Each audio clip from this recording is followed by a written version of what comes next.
মার্কিন president Donald ট্রাম্পের একের পর এক হামলার হুঁশিয়ারির প্রেক্ষাপটে কড়া জবাব দেওয়ার হুমকি দিয়েছে ইরানের সেনাবাহিনী। 30 জানুয়ারি ইরান ইন্টারন্যাশনালের প্রতিবেদনে এ তথ্য জানানো হয়েছে।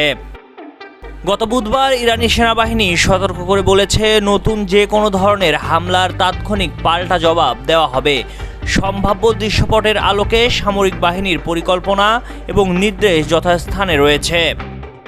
ইরানের সেনাবাহিনীর মুখপাত্র মোহাম্মদ আকরামানিয়ার বরাত দিয়ে ইরানি রাষ্ট্রীয় মিডিয়া বলছে, শত্রুপক্ষ যদি নতুন করে কোনো বোকামি পদক্ষেপ নেয় তাহলে তাৎক্ষণিক জবাব দেওয়া হবে। তিনি সতর্ক করে বলেছেন, হাইপারসনিক ক্ষেপণাস্ত্রের কাছে মার্কিন যুদ্ধবিমানবাহী রণতরী অনেক দুর্বল।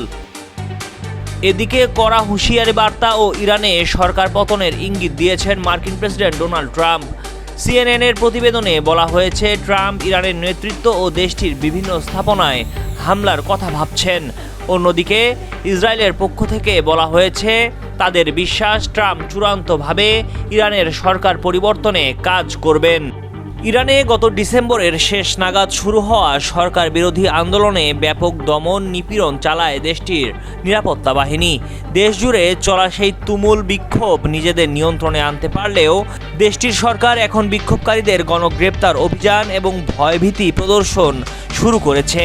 এ নিয়ে আতঙ্কে সময় কাটছে দেশটির সাধারণ নাগরিকদের।